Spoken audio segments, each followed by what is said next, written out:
Hi guys, உங்களுக்கு லைஃப்ல success ஆகணும்னு ஆசை இருக்கா? உங்களுக்கு பெரிய பெரிய கோல்ஸ் இருக்கா? உங்களுடைய இலக்குகளை அடிக்கடி மத்தவங்க கிட்ட ஷேர் பண்ணுவீங்களா?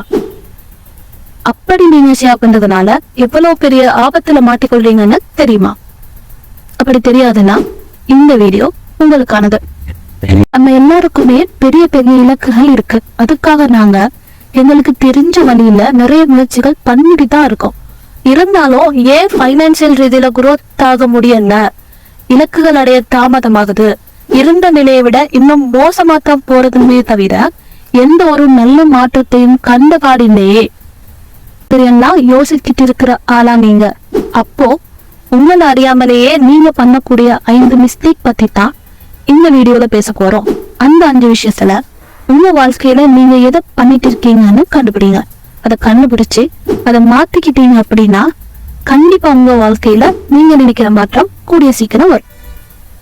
நீங்க இப்பதான் புதுசா விசிட் பண்றீங்க அப்படின்னா நம்ம சேனல்ல ஒரு மனிதன் பைனான்சியல் ரீதியில இலகுவா குரோத் ஆகணும் அப்படின்னா என்னென்ன விஷயங்கள்ல கவனம் செலுத்தணும் அப்படின்னா ஈர்ப்பு விதி எங்களுடைய வாழ்க்கையின் மாற்றத்தில் எந்த வகையில செல்வாக்கு செலுத்துது அப்படின்னு பேசிட்டு இருக்கோம், பேச போறோம். நீங்களும் இந்த மாதிரியான விஷயங்கள்ல தேடல் அதிகமா உள்ளவரா இருந்தா நம்ம சேனலை சப்ஸ்கிரைப் பண்ணிட்டு வீடியோ முழுமையா பாருங்க. நான் உங்க ருக்ஷி, இது ரிச் at 25. எவ்வளவு பெரிய இலக்கா இருந்தாலும் எவ்வளவு பெரிய ஆசையா இருந்தாலும் அந்த ஆசை எங்களுடைய எண்ணங்கள் அளவுல எங்களுக்கு தெளிவா கொண்டு வர முடியும் அப்படின்னா கண்டிப்பா வாழ்க்கையிலையும் கொண்டு வர முடியும். அதுதான் நம்ம கருத்து, அதுதான் உண்மையும் கூட. ஆனா இன்னைக்கு பல பேருக்கு எண்ணங்கள் அளவுல இருந்தாலும் ஏன் வாழ்க்கையில அது நடக்க மாட்டேங்குது அப்படின்னு கேட்டா அவங்களே அறியாம பண்ற தப்புக்கள் தான் காரணம். அந்த தப்புக்கள்ல முதலாவது, என்னதான் நீங்க எண்ணங்கள் அளவுல நல்ல எண்ணங்களை வச்சிருந்தாலும் வெளியில நெகட்டிவிட்டியை ஸ்ப்ரெட் பண்றது. உங்களை பாத்தீங்கன்னு சொன்னா மனசுல நிறைய நல்ல விஷயங்களை வச்சிருப்பாங்க. சக்சஸ் ஆகணும், நல்ல பிசினஸ் பண்ணணும், இந்த மாதிரி கார் வாங்கணும், அந்த மாதிரி கார் வாங்கணும், இந்த மாதிரி கோர்ஸ் படிக்கணும் அப்படின்னு மனசுல நல்ல கோல்ஸ் எல்லாம் செட் பண்ணி வச்சுக்கிட்டு வெளியில பேசுறவங்க கிட்ட, வெளியில யாராவது என்னப்பா பண்ற, ஃபியூச்சர்ல என்ன பிளான் செய்யறது, ஐடியா அப்படின்னு கேட்டா உடனே அவருடைய தற்போதைய நிலை பற்றி கம்ப்ளைண்ட் பண்ண ஆரம்பிக்கிறது. என்ன வாழ்க்கை சார், சாகனம் போல இருக்கு, அதை பண்ணணும் போல இருக்கு, வாழ்க்கையே இருக்குது, ஏன் தான் வாழ்றோமோன்னு தெரியல, எந்த முயற்சி எடுக்காலும் சரி வர மாட்டேங்குது அப்படின்னு புலம்பி தள்ளுறது. இதுக்கு என்ன அர்த்தம்? சிவாஜியும் நான் தான், எம்ஜிஆரும் நான் தான் அப்படிங்கிற மாதிரி உள்ளுக்குள்ள நல்ல நல்ல எண்ணங்கள் எல்லாம் வச்சுட்டு இருந்தாலும் வெளியில தவறான எண்ணங்களை பதிவு பண்றது உங்களுக்கு உண்மையிலேயே எது தேவை அப்படிங்கிற ஒரு விஷயம் உங்களுக்கு தெளிவில்லை அப்படிங்கிறது தான் காட்டுது.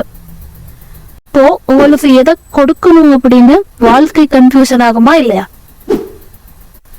அப்போ இது சரியா பிழையா நீங்களே யோசிங்க. 2வது தப்பு என்னன்னா, மனசுல நினைக்கிற எல்லா இலக்குகளையும் டக்குன்னு மத்தவங்க கிட்ட ஷேர் பண்றது. சொல்லாத காதலுக்கு தான் வலி அதிகம் அப்படிங்கிற மாதிரி ஒன்று புரிஞ்சுக்கோங்க. ஈர்ப்பு விதியை பொறுத்த வரையில உங்களுடைய எந்த ஆசையா இருந்தாலும், உங்களுடைய எந்த இலக்கா இருந்தாலும் அதன் மீதான உணர்வுகள் உங்களுக்கு எந்த அளவு அதிகமா இருக்கோ அந்த அளவு வேகத்துல அந்த இலக்கையோ அந்த ஆசையோ நீங்க அடைஞ்சு கொள்வீங்க அப்படிங்கிறது தான் உண்மை. எப்போ ஒரு ஆசையின் மீது, ஒரு இலக்கின் மீது உணர்வுகள் அதிகமா இருக்கும் அப்படின்னா அந்த ஆசைய, அந்த இலக்க நீங்க வெளியே சொல்லாத வரைக்கும் தான். அப்படி உங்களுடைய ஆசைகளை நீங்க அடிக்கடி வெளியே சொல்லிட்டே இருந்தீங்க அப்படின்னா இலக்குகளை அடைஞ்சே ஆகணும் அப்படிங்கிற எண்ணம் உங்களுக்குள்ள இருந்து இல்லாமல் போயிடும். அந்த ஆசையின் மீதான உணர்வுகள் கம்மியாயிடும். எந்த ஒரு இலக்கின் மீது நாங்க இமோஷனலி கனெக்டா இல்லை அப்படின்னா அதை அடைவது ரொம்ப சிரமம். சோ நீங்க என்ன செய்யணும் அப்படின்னா, நீங்க அடையணும்னு ஆசைப்படுற விஷயங்கள் அது உங்களுடைய கை கூடி வரும் வரைக்கும், நீங்க அந்த ஆசைகளை அடையும் வரைக்கும் யாருக்கிட்டையும் ஷேர் பண்ணாதீங்க. 3வது தப்பு, நீங்க நினைக்கிற சில நல்ல விஷயங்கள் உங்களோட சூழ உள்ளவங்களுக்கு நடக்கும் போது அதை பற்றி குறை பேசுறது.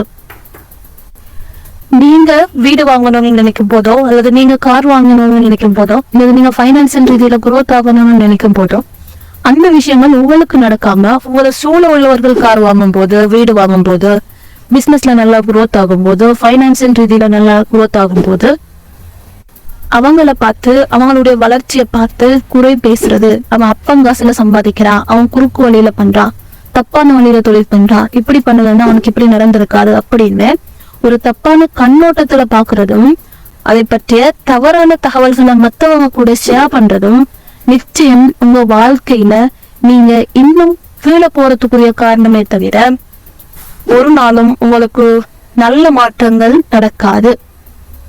காரணம் என்னன்னா, நீங்க எதிர்பார்க்கிற ஒரு வளர்ச்சியை பார்த்து அதன் மீதான எதிர்மறையான எண்ணங்களை நீங்க உங்களுக்குள்ள உருவாக்குறதும் மற்றவங்களுக்கு கொடுக்கறதும் உங்களுடைய சப்கான்சியஸ் மைண்ட்ல என்னவா பதியும் அப்படின்னா, அப்படியான ஒரு வாழ்க்கைய நீங்க வெறுக்கிறதா மட்டும்தான் உணர்வீங்க. உங்களுக்கு நடக்குதா மற்றவங்களுக்கு நடக்குதா அப்படிங்கறத பத்தி உங்களுடைய சப்கான்சியஸ் மைண்டுக்கு கவலை இல்லை. ஒரு நிகழ்வின் மீதான உங்களுடைய உணர்வு எப்படி இருக்கு அப்படிங்கறத பொறுத்து தான் அந்த விஷயம் உங்ககிட்ட வாரதும் வராததும். சோ நீங்க ஒரு விஷயம் பத்தி எதை நீங்க உங்களுக்குள்ள விதைக்கிறீங்களோ அதுதான் உங்களுக்கு நடக்கும். 4வது தப்பு, கண்டது நின்றது எல்லாமே கோல்ஸா செட் பண்றது. காண்றது கேள்விப்படுறது எல்லாமே கோல்ஸா செட் பண்றது. அவன் கார் வாங்கினா நம்மளும் கார் வாங்கணும், அவன் வீடு கட்டினா நம்மளும் வீடு கட்டணும், அவன் பைக் வாங்கினா நம்மளும் பைக் வாங்கணும், அவன் எந்த எக்ஸாமுக்கு ப்ரிப்பேர் ஆகிறானோ அதுக்கு தான் நம்மளும் ப்ரிப்பேர் ஆகணும், அதைத்தான் நம்மளும் படிக்கணும். இந்த மாதிரி மத்தவங்க என்ன பண்றாங்களோ அதுவே உங்களுடைய இலக்காகவும் நீங்க எடுத்துட்டு ஒவ்வொன்றுக்கு பின்னாலையும் கொஞ்சம் கொஞ்சம் காலம் ஓடுறதுனால எந்த பயனும் இல்லை. உங்க எண்ணங்களுக்கு, உங்க சப்கான்சியஸ் மைண்டுக்கு உங்களுடைய உண்மையான தேவை என்ன, உங்களுடைய உண்மையான இலக்கு என்ன அப்படிங்கிற தெளிவு இல்லாத பட்சத்துல நீங்க எந்த ஒரு பெரிய இலக்குகளை நோக்கி பயணிக்க முடியாது. அடுத்தவங்க இதை பண்றாங்க அப்படிங்கிறதுக்காக நீங்களும் உங்க வாழ்க்கையில அதே பண்ண வேண்டிய அவசியம் இல்ல. நீங்க உங்களுடைய வாழ்க்கையின் மாற்றம் அப்படின்னா எதை பாக்குறீங்க, உங்களுக்கு உண்மையான சந்தோஷம் எது, உங்க வாழ்க்கையின் உண்மையான தேவை எது அப்படிங்கிறத தெளிவா புரிஞ்சு கொள்றதுதான் உங்களுடைய வெற்றியின் முதல் படி.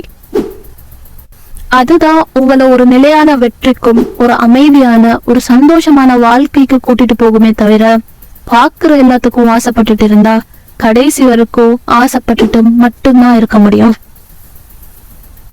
5வது மிகப்பெரிய தப்பு என்ன தெரியுமா, நினைச்சிட்டு மட்டுமே இருக்கிறது, ஆக்ஷன் பிளான் பத்தி யோசிக்கிறதே இல்லை.